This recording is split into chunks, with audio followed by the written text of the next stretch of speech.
Good evening, I'm Sapsanamma. Let's begin with the headlines of the hour. Finance Minister Mahat claims there are no disputes with Prime Minister Dahal on amendment of budget of the ongoing fiscal year, ceiling of 1.8 trillion for the upcoming fiscal year. Participants of the 16th Conference of the World Social Forum lament at the indifference of stakeholders on major issues facing the world, continue dwelling on 13 major themes. Russian opposition leader Alexei Navalny reportedly died in prison in what is likely to be seen as a political assassination. He was serving a 19-year jail term. And Nepal crash out from the semi-final round of the ACC Women's Premier Cup, suffer a sour 4-wicket defeat against host Malaysia, who secured their Asia Cup berth. Finance Minister Prakash Sharan Mahat has claimed that there was no dispute with Prime Minister Pushpa Kamal Dahal regarding the amendment of the budget for the ongoing fiscal year. Addressing a press conference held at Singha Darbar today, Finance Minister Mahat said that the budget amendment was proposed following discussions with Prime Minister Dahal. Saying consultations were held with the Prime Minister, Mahat claimed that there was no dispute regarding the amendment. Minister Mahat went on to add that the size of the budget was not entirely curbed from the semi-annual review. Meanwhile, the government has been allocated a budget ceiling of 1.8 trillion rupees for the upcoming fiscal year. Minister Mahat informed that the ceiling was set by the Resources Committee chaired by the Vice Chairperson of the National Planning Commission. Participants of the 16th Conference of the World Social Forum underway in Kathmandu have lamented at the indifference of the stakeholders of major issues facing the world at the moment. 16th Conference of the World Social Forum, organized worldwide with the objective of applying pressure to maintain social and climate justice, human rights, equality, conservation of environment and sustainable peace, is underway in Nepal. Discussions are underway under 13 themes at the conference, which began at Bhrikuti Mandap of Kathmandu yesterday. Several sessions were held on topics including gender-based violence, climate justice and social security today. Focused on 13 major themes, a total of 402 discussions are being held at the conference. Topics including economic inequality and justice, modern slavery and trafficking, xenophobia, agroecology and peace, conflict, war, occupations, displacements and security, among others, are being delved into. Social activists and campaigners from 92 countries, including Nepal, are participating at the conference. Discussions have been held at the Central Working Committee meeting of Nepali Congress to give a final shape to the proposals to be presented at the Mahat Samiti meeting. 3 proposals were presented at the Central Working Committee meeting yesterday. Party's Vice President Purna Bahadur Khadga's proposal on policy, General Secretary Gagan Thapa's proposal on organization and another General Secretary Bishwa Prakash Sharma's political proposal were presented at yesterday's meeting. Discussions on these 3 proposals were held today. Stating his opinions at the meeting, Central member Shekhar Koirala identified errors in the statute and identified the need for timely revision through the statute amendment drafting committee. He also suggested to include the disputes related to sister entities and 29 parliamentary constituencies, along with ensuring the implementation of the schedule for General Convention. Koirala also made the party aware about not forming alliance with any political party in the future elections. The proposals endorsed by the Central Working Committee are to be presented at the Mahat Samiti meeting, which begins on 19th of February. Now, a protest has been held following the death of a person during treatment after being hit by an unidentified vehicle in Bara. Harendra Mishra of Bara Mahagadimai Municipality, Ward Number 2, who was seriously injured after being hit by an unidentified vehicle, had died while undergoing treatment. After Mishra's death, his relatives have protested at Inarwa Chowk under the postal highway. The relatives had put forward demands including identification of the vehicle, actions against the driver of the vehicle and compensations for the family of the deceased. Mishra was hit by the unidentified vehicle when he was travelling to Kalaya in his bicycle to perform Saraswati Puja. General Manager of Dairy Development Corporation DDC, Sanjeev Jha, has been physically abused. A youth organization has alleged Jha of corruption and irregularities and smeared black paint on Jha at his office this morning. According to Information Officer of the corporation, Rajendra Prasad Adhikari, effort was made to smear black paint on the face of Jha. General Manager Jha had also tried to protect himself during the incident. It has been understood that Jha was misbehaved with for the failure of DDC to release payments to the farmers. DDC is yet to release around 850 million rupees of farmers. Physical progress of Rautahat hydroelectricity project under construction in Rahuganga Rural Municipality Ward Number 3, Piple of Magdi has reached 71%. Of the 6,270 meters long tunnel of the 40 megawatt capacity project with Rahuganga Hydro Limited as its promoter under the Nepal Electricity Authority, 11 meter remains for the breakthrough of the first section and 372 meter remains for the breakthrough of the second section. The project has said that it was successful in river diversion and conducting pressure tests of the supply pipes inside the powerhouse. 49.97 million units of power will be produced from the project during the dry season, with production of 24.05 million units during monsoon. A 220 kVA capacity transmission line is proposed at Dana Kusma, which lies at 700 meters east of the switch yard of the project. Excluding the interest, the project with investment of soft loan from Exim Bank of India is expected to cost 8.6 billion rupees. Gandaki Province government has observed its establishment day. Following implementation of federalism in the country, Gandaki Province government has marked completion of its 6th year of establishment by organizing several programs.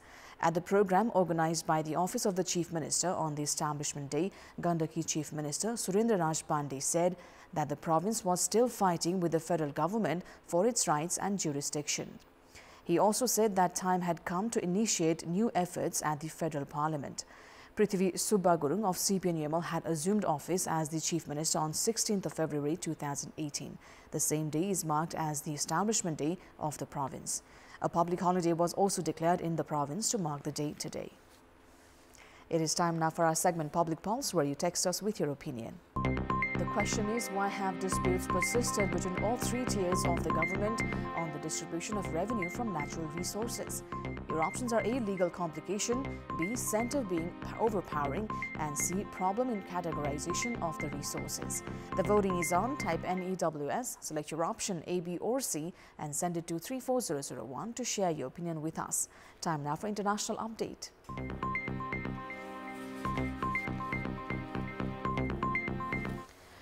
Russian opposition leader Alexei Navalny has died in jail, the country's prison service has said, in what is likely to be seen as a political assassination attributable to Vladimir Putin. 47-year-old Navalny, one of Putin's most visible and persistent critics, was being held in a jail about 40 miles north of the Arctic Circle, where he had been sentenced to 19 years under a special regime. The Kremlin said it had no information on the cause of the death. A former nationalist politician, Navalny helped foment the 2011-12 protests in Russia by campaigning against election fraud and government corruption, investigating Putin's inner circle and sharing the findings in slick videos that garnered hundreds of millions of views. The high water mark in his political career came in 2013 when he won 27% of the vote in a Moscow mayoral contest that few believed was free or fair. He remained a thorn in the side of the Kremlin for years, identifying a palace built on the Black Sea for Putin's personal use, mansions and yachts used by the ex-president Dmitry Medvedev, and a sex worker who linked a top foreign policy official with a well-known oligarch. In 2020, Navalny fell into a coma after a suspected poisoning using Novichok by Russia's FSB security service and was evacuated to Germany for treatment. He recovered and returned to Russia in January 2021, where he was arrested on a parole violation charge and sentenced to his first of several jail terms that would total more than 30 years behind bars. India's main opposition, Congress Party, has said its bank accounts have been frozen by the Income Tax Department just months before the country holds general elections. The party later said the IT official had given them access to funds in the accounts pending a hearing in court. Congress leader Mallikarjun Kharge called the freezing of the funds as an assault on democracy. The government or the IT department have not responded to the allegations. Congress leader Ajay Makin told reporters that the party had been informed 2 days ago that the checks it was issuing were not being honored by banks. On investigation, the party was told that all its accounts had been frozen. Makin said that the money in the party's accounts had come through online crowdfunding, while that in its youth wing's accounts had come from membership fees. He said that accounts of its youth wing, Indian Youth Congress, had also been frozen. Critics have accused Narendra Modi's Bharatiya Janata Party of using state machinery to target opposition leaders in the run-up to the elections. Modi and the BJP have denied the allegation. At least 11 people have died and 4 others injured when a building collapsed during a massive fire that broke out at a paint factory in the northern part of India's capital, New Delhi.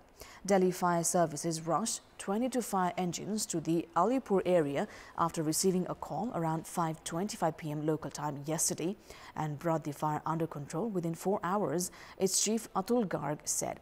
The exact cause of the fire is still unknown, and rescue team and firefighters were continuing to search for trapped people. Indian police fired tear gas at farmers demanding higher prices for their crops as the protests entered their 4th day. The farmers have postponed a planned march to New Delhi until unions hold another round of talks with government ministers, which is scheduled for Sunday. Thousands of farmers have embarked on the Delhi Chalo or Let's Go to Delhi march earlier this week to press the government to set a minimum price for their produce, but were stopped by security forces about 200 kilometers away from the capital, triggering clashes. The farmers remained camped on the border between Punjab and Haryana states on Friday. Security forces have used concrete and metal barricades as well as drones carrying tear gas canisters to stop them from advancing. The protest comes 2 years after Modi's government, following a similar protest movement, repealed some farm laws and promised to find ways to ensure support prices for all produce. Hong Kong authorities have arrested 7 people suspected of being involved in a $1.8 billion money laundering case, the largest ever in the financial hub. The 7 comprise 5 men and 2 women aged 23 to 74, one of who is believed to be the mastermind of the scheme, customs authorities have said. They did not reveal the nationalities, but said all 7 were Hong Kong residents. The scheme allegedly involved online scams in India and the sale of electronics, rare gems including diamonds, among other goods, authorities have said. The scheme allegedly used shell companies and multiple bank accounts to launder money, with one account receiving more than 50 deposits in one day. Authorities did not name the banks. The 7 were all released on bail while investigations continue, and authorities did not rule out the prospect of further arrests. Ecuadorian President Daniel Noboa has signed a decree ratifying the free trade agreement with China a week after Ecuador's National Assembly approved the agreement. China is Ecuador's 2nd largest trading partner. China and Ecuador formally signed the FTA on May 11 last year, making Ecuador China's 27th free trade partner. The 2 countries have proceeded with their respective domestic legal approval procedures since the signing of the agreement. On October 12 last year, the Ecuadorian Constitutional Court declared that the agreement was in accordance with the Constitution. On 7th of February this year, the National Assembly of Ecuador approved the FTA with China. According to the agreement, China and Ecuador will cancel tariffs on 90% of tax items from each other, of which about 60% will be cancelled immediately after the agreement comes into effect. According to the Ministry of Production, Foreign Trade, Investment and Fisheries of Ecuador, with the approval of the President, the FTA will be submitted by the Ministry of Foreign Affairs of Ecuador to China. The agreement will come into effect within 60 days following the ratification processes of both countries. Ecuador is the 4th Latin American country to sign an FTA with China after Chile, Peru and Costa Rica, reflecting China's commitment to fostering closer economic ties with the region. Now, business in Tokyo are stocking their supermarkets with more chicken cuts as customers that used to buy beef are switching to cheaper meat as rising prices put a squeeze on their spending, businesses and Japan's economy. To stay ahead, business owners are keenly observing changes in consumer patterns as customers used to come with lists knowing what they wanted to buy, but now more are deciding what to get after seeing what is cheap. While customers were switching to cheaper products like chicken instead of pricier beef, businesses say there were essentials like eggs and onions that they still had to buy no matter what. In order to maintain footfall, a few vendors are also holding special sales on Sundays and are trying to keep costs down by reducing the number of staff on those days and coming to work themselves instead. Some have stopped putting out newspaper flyers to save money and instead resorting to announcing what the bargains are to the customers when they come. Japan fell into recession at the end of last year as domestic consumption, which accounts for more than half of the nation's economy, faltered. The 0.4% fall in economic output on an annualized basis in 3 months to December means that Germany, rather than Japan, is now the world's third biggest economy behind the US and China. That is all for the moment. Thank you for watching. Bye for now.